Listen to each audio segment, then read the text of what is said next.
Yo, yo, yo. Welcome to the NS9 Postgame Show. I'm your host, Anthony DiNardo. With me, we got Jim Rosati. Jim, we have another Pirates loss. The Pirates are officially no longer an above 500 baseball team. They are now 26-26. How's it going? Frustrated, DiNardo. It's another frustrating game. Yes, it was. Yes, it really, really was. I don't even know where to begin.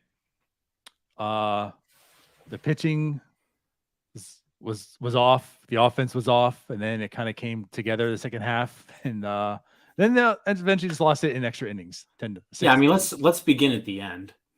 Okay, let's do that. I mean, the 10th inning in general, right? The Pirates got leadoff base hit by Brian Reynolds in the top half of the inning.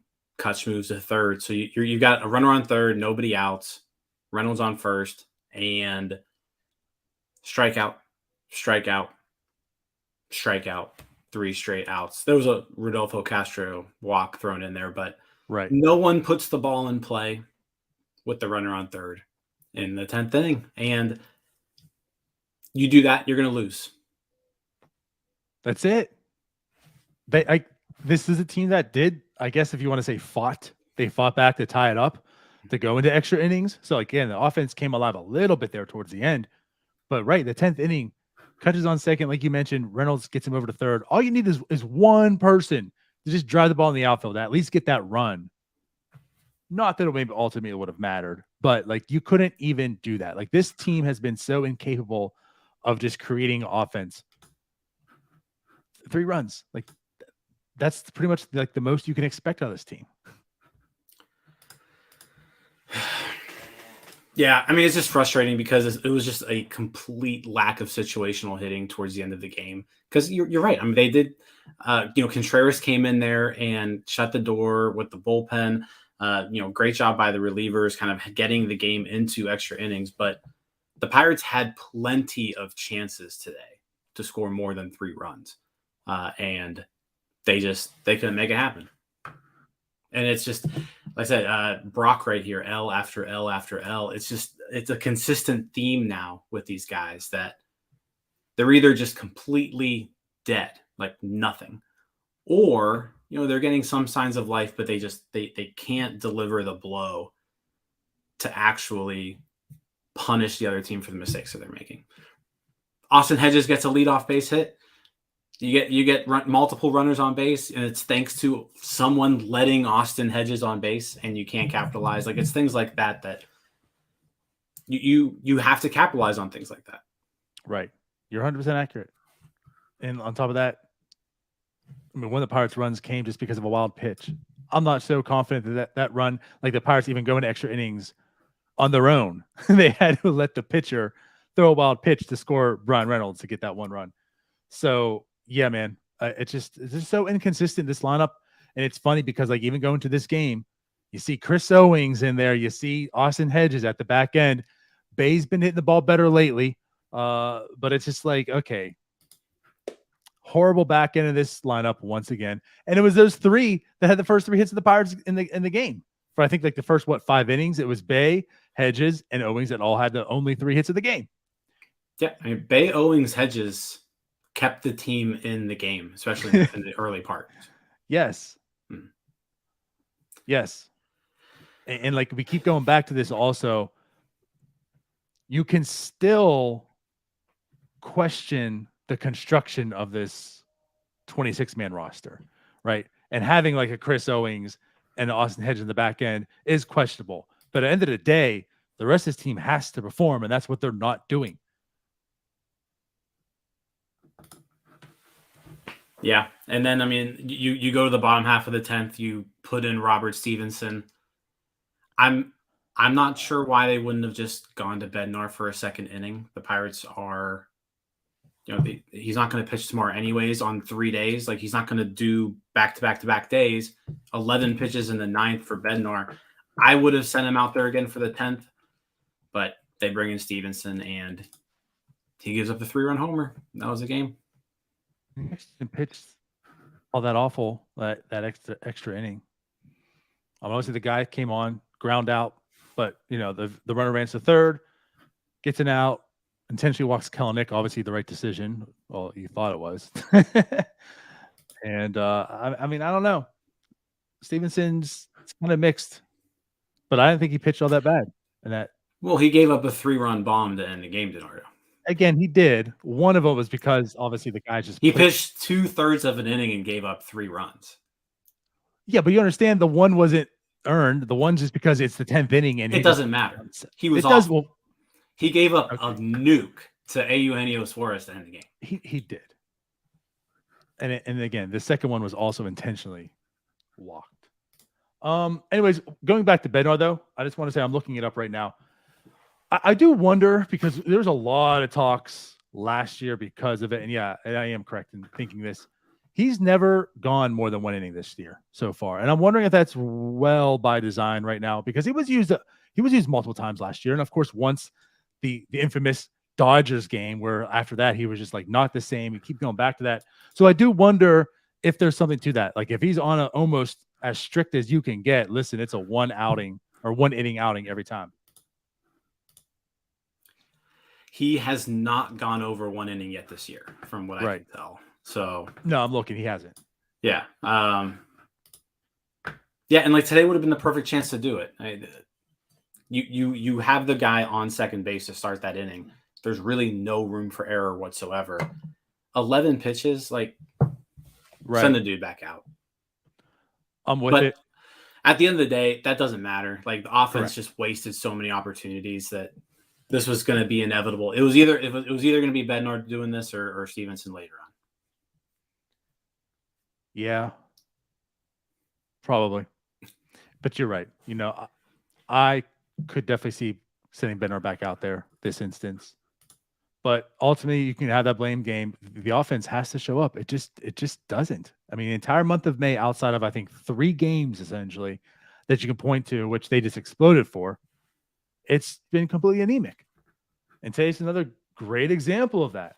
I mean, ironically enough, as I put it out there, well, they ended up not, but I mean, at the end of the day, they had more base runners than Seattle. It was funny, like they scattered it here and there, but like they can't consistently score runs. And the big part too is we talk about the home run. Like there's not a guy out there that can just when there's 1 guy on, 2 guys on that can hit a 2-run, 3-run shot. It just isn't happening.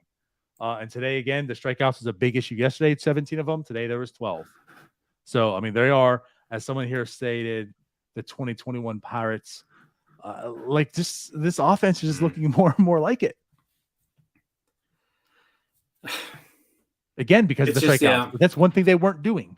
Yeah, they weren't striking out at the beginning of the year. They are now. And yeah, a complete lack of power. Outside, they hit 7 home runs Friday night, and then it's gone. And it was gone for weeks before that.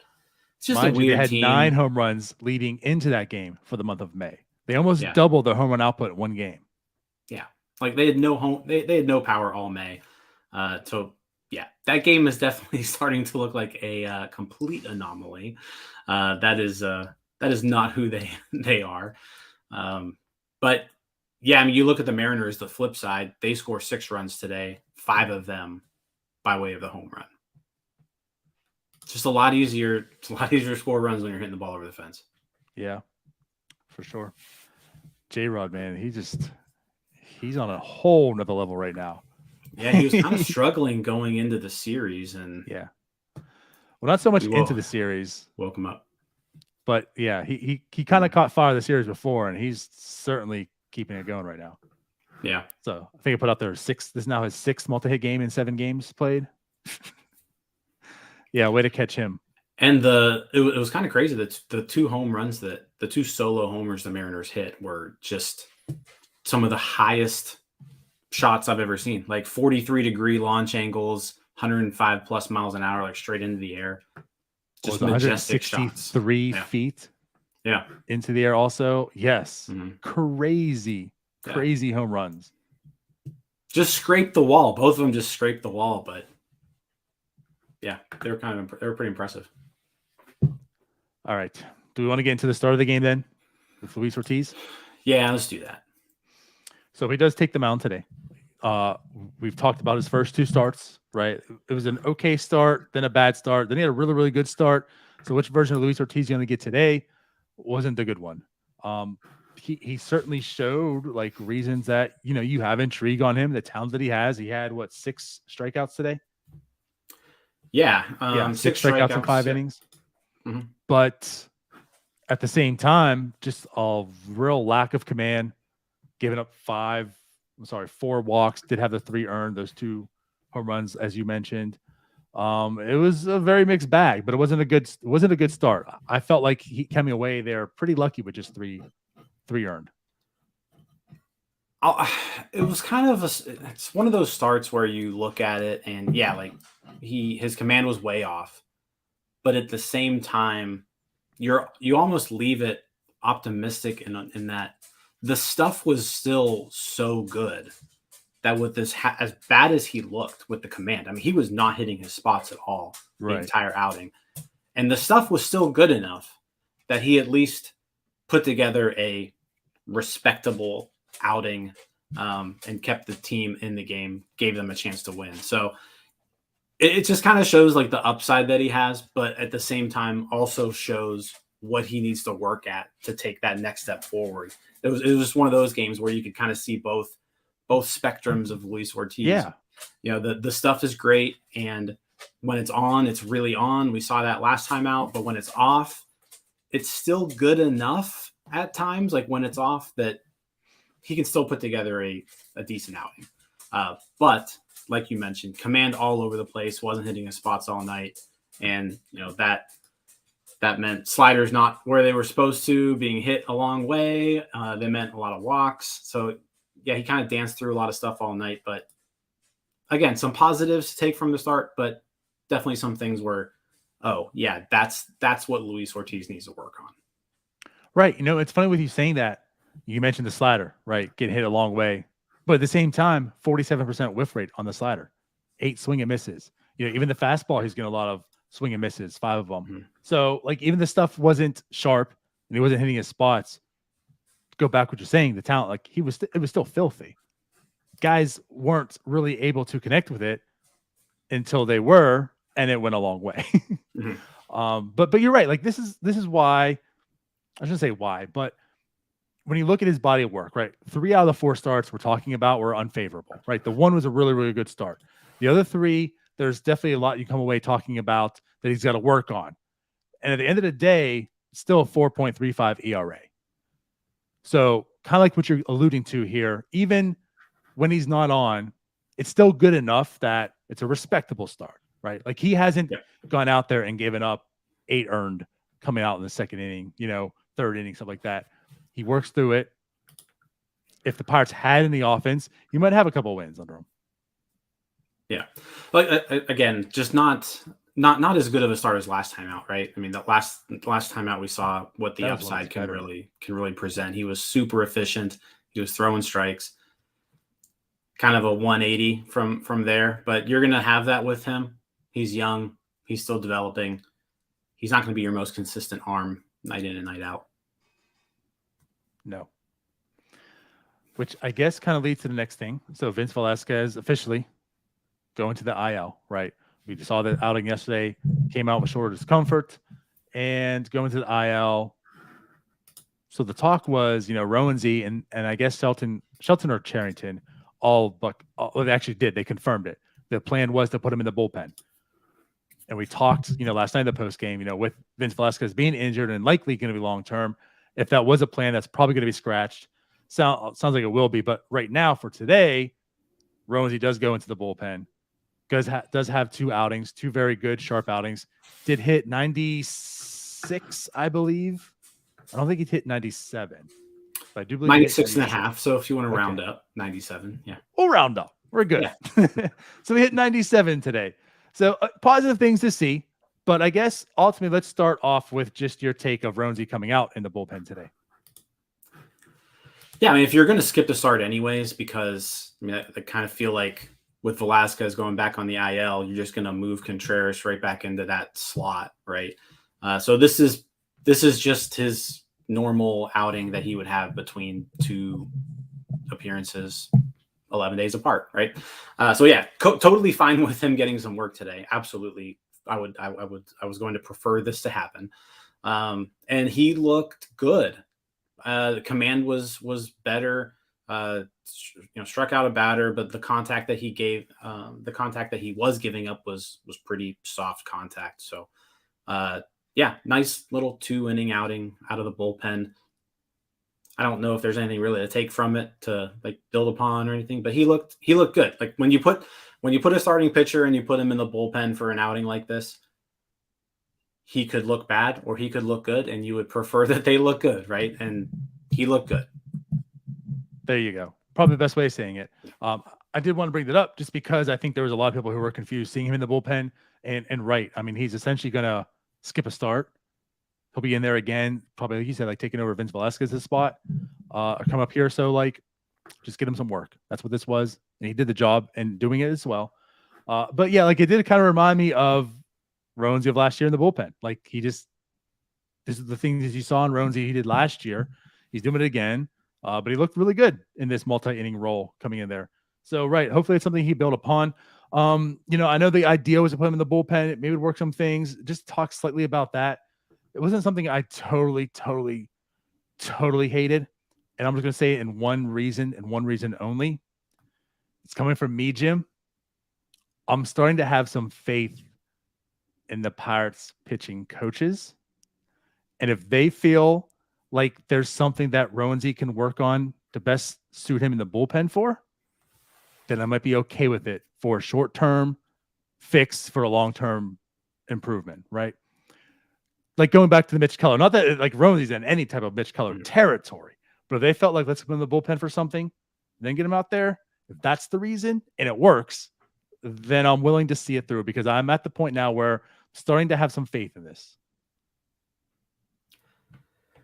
It's a fair argument, and I would go along with it if this team had any benefit of the doubt with like really anything. You could say, yeah, we're going to put Roansy in the bullpen so that he can work on a few things. I don't think that's why they put him in the bullpen. The reason why I think they put him in the bullpen is because they want Vince Velasquez to start so that they can trade him at the deadline as a starting pitcher. I hope that's the reason why they moved him to the bullpen, because if the other reason is I think Vince Velasquez is better than Roansy Contreras, then I don't agree with that. And I think that anybody in the front office who thinks that is incorrect. And if that's the way they judge players, then I don't really have a whole lot of faith in that. But I'm going to believe that this organization said, hey, we want Vince Velasquez as a starter so that we can kind of keep his value up so that when we do have to trade him at the deadline, he's a starter, right?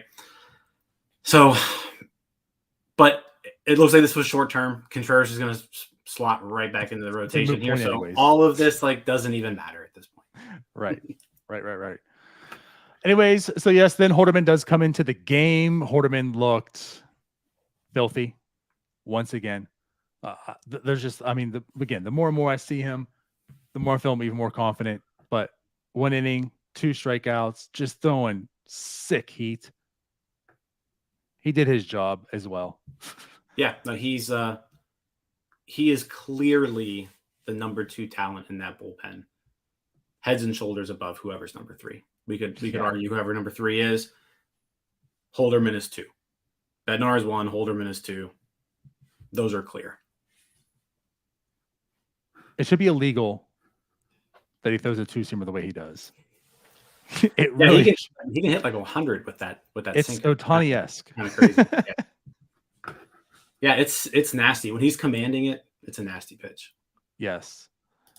Anyways, and then as mentioned, Bednar does come in. He looks very David Bednar-ish. 1 inning, no hits, no walks, strikeout. But that does it for the bullpen because, as mentioned, Stevenson did come into the game, lose it. Pirates lose 6-3. Yeah, I mean, there's a pitching. So like I said, I mean, it was shaky at first with Luis Ortiz. Seattle gets out in the head. The Pirates bats weren't coming alive at all. It's 3-0. The bullpen comes in. Now the pitching changes. The pitching looks really, really, really good. And then the offense starts to click here and there. And again, as mentioned, they did squeak in 3 runs to tie it to the 10th. I guess to kind of get to the offense again, like in general, I mean, Brian Reynolds did have 2 hits today. G1 Bay also had 2 hits today. Maybe both of their bats coming alive a bit. Bay's, I think, a little bit longer. No mistakes on the base pass either for Bay. Actually, I want to make sure I word this right. The one play was really good. The one diving defensive play at center, really, really good. The bigger highlight play, I feel like, goes to G1 Bay's like highlight reel in center field, basically. It just wasn't played well. That turned into a highlight.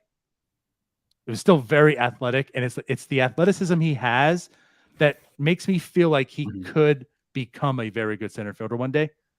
Yeah. But, when you have to reach back like this to catch the ball, you probably didn't track the ball down too well to begin with.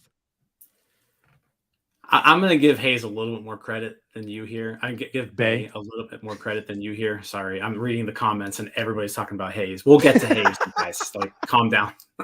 But I'm going to give Bay a little more credit. The play coming in on the line drive by it was, I forget who hit it, but the line drive coming in, great play. And that ball going back into center field, I don't care who you are as a center fielder, like that's a tough play to make. Yeah. His athleticism, and he got kind of lucky, I think, too. He just kind of threw his arm up in the air behind him and caught it. But it was a hell of a play. And if he doesn't make that play, the game might not even go into extra innings. So it doesn't. Yeah. So it doesn't. Yeah. So I'm going to give him more credit. He looked good out there in center field today. He had a really good game in general today, really. Mm-hmm. I mean, the 2 hits, he had one of the only 2 extra base hits today. He had a pretty good series. Like, coming out of that Rangers series, I mean, we were ready to there were people there were people with like pitchforks in hand with Bay, and we were among those guys too. Like, I'm not saying we weren't. But a good series from G1 Bay following that Rangers series. He showed this series kind of what he's capable of when he plays well. Yep. Yeah. Again, I wasn't trying to bash him at all. I was trying to use that. It wasn't a well-run route, but again, like his athleticism, a lot of those plays you see, like his athleticism is, I don't want to say off the charts, but it's so high that he's not a center fielder, but I do feel confident that he can learn that. And that'll be a big plus. Again, like I think what Hayes falls in line too is like, if he can get that versatility, if his talents transcend and play, into the major league level and such, like he could be a really good, useful utility player. And that one diving catch was a great defensive play. And again, like he has a lot of highlights already in the limited time he's played. And again, a lot of it's because of his athleticism. So anyways, yeah, good game for Bay. And as mentioned, Brian Reynolds did have 2 hits. Scoring a run, had an RBI. But outside of that, I guess everyone wants to get to Ke'Bryan Hayes. Let's get to talking about Ke'Bryan Hayes. 4 I guess strikeouts. We kind of lump Hayes and Joe in together, but yeah, we can talk about Hayes here first. Yeah, it's awful. We've known the bat has not been that good. The glove plays, and the glove keeps him alive, and the glove keeps him at that contract is probably still going to be okay throughout it. But going into spring training, there was some positivity. There were some reasons to think that maybe the bat could come around. He shows it like in spurts. It's just 2 home runs on the year, but overall, this bat and today, huge demonstration of it, the 4 strikeouts. Mm-hmm. He's just looking pathetic. It's just so disappointing because, I mean, you mentioned the glove, and we talk about this all the time. Like, if he could just be average at the plate, then he's like a really good player. The past 2 seasons, he's been pretty well below average at the plate, and he's still put up 5 WAR over the last 1.5 seasons, basically, since he was out for half of 2021. But this year, he's just taken yet another gigantic. I mean, it's just a gigantic step backwards that he's taken this year. He's sitting at a 67 weighted runs created plus now. The batting average has dipped all the way to 221. His on base percentage is down 39 points from last year. Slugging down from last year. So like everything is just down from last year. And I mean, I'm not to the point where like there's people in the comments here saying Hayes needs to go to AAA, or it's like I'm not to that point, because the glove is still good enough to make him like useful. But geez, he has been terrible. He has been terrible at the plate, and he's not really showing any signs of not being terrible. In spring training, we saw him pull the ball more. It's just his entire approach at the plate right now isn't cutting it. Yeah. With the contact that he does make, it goes, like, if he hits the ball hard, it's going to one spot basically, and it's just going straight into the right fielder's glove at half the time. When he makes weak contact, he's just grounding out to second. Today, he was just striking out way more than we are used to seeing him do. But he's just, maybe he could use one of those like whole series off right now and just focus on himself. Because like every time Kutch went into Atlanta, he took that series off. Yeah, like it's bad. His offense is really bad right now. Well, as far as qualified hitters, there are exactly 162 of them right now in the major leagues. With his 67 weighted runs created plus, which is what Brian Hayes has right now, he ranks 159th. Out of how many? Out of 162.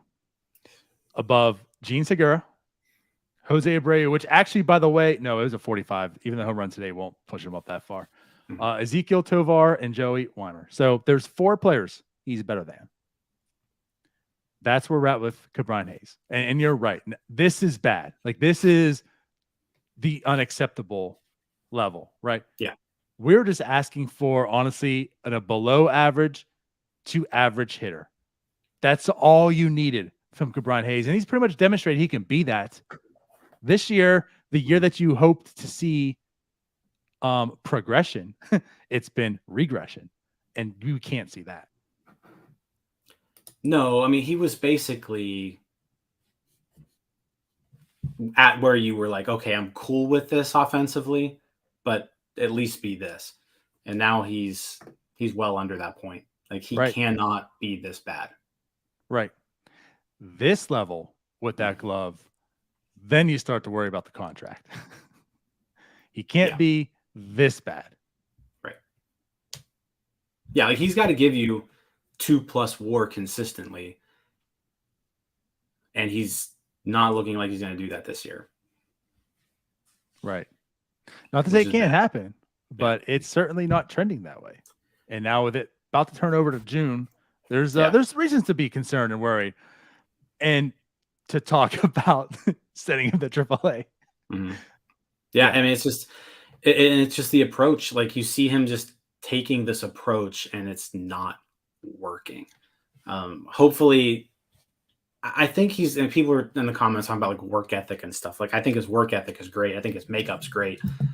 I'm going to bet on the guy because of his makeup and his athleticism that he's going to eventually figure this out. But right now he's at the lowest of the lows right now. We haven't seen him be this bad ever. Yep. That's for sure. I guess to transition over to Connor Joe to talk about him a little bit. So in his last 16 plate appearances, he did go 0 for 5 today. 3 strikeouts. The difference is, at least when we look at the body of work, Connor Joe still has a very productive season under his belt. We're not talking about Connor Joe as if he needs to go to the AAA or whatnot. He's certainly struggling, but at least on the year, 241, 337, 455, a 116 weighted runs created plus. You know, like, he's still an overall good hitter, but he certainly is struggling lately. I think early in May, we saw some struggles, and the struggles he had he had some really, really bad calls on him a few times. So you could like kind of tie that in, whatever. Had some good games. But right now, he's certainly struggling. Yeah, and with him, it's one of those things where it kind of gets amplified because he was up in some big spots today, and he just didn't come through in any of them. Three at bats with runners in scoring position today, 0 for 3. And like you mentioned, all the strikeouts. He was up multiple times where like you've just got to put the ball in play, Connor Joe, and he couldn't do it. And yeah, that's frustrating. And whenever you are struggling, kind of like he is right now, and you do those sorts of things in high leverage opportunities, people are going to really start noticing that you're struggling. Yeah. And you know where a lot of those opportunities come from? Batting third. So one of the questions here, why is Joe batting third? I mean, that's a valid question. What I ask you to bounce it back off is, if not Joe, who? Again, kind of comes down to the problem. We already talked about the bottom three being Hayes, Hedges, and Owings. You talk about the struggles that Hayes has. You talk about the streakiness that Sawinski has, and outside the one game, still a bad showing of his streakiness.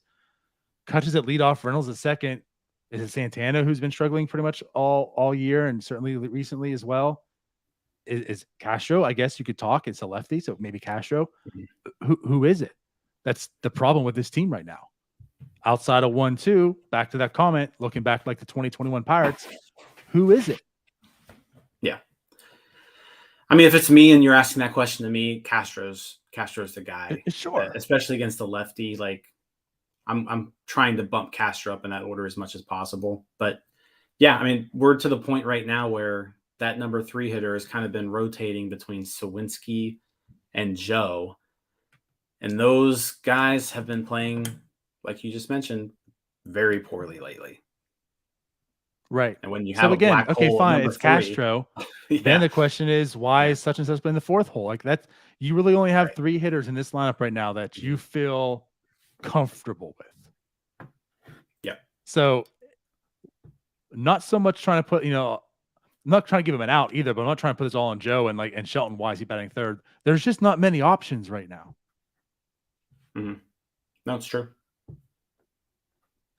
Well then, so Pirates lose 6-3. They are 26-26.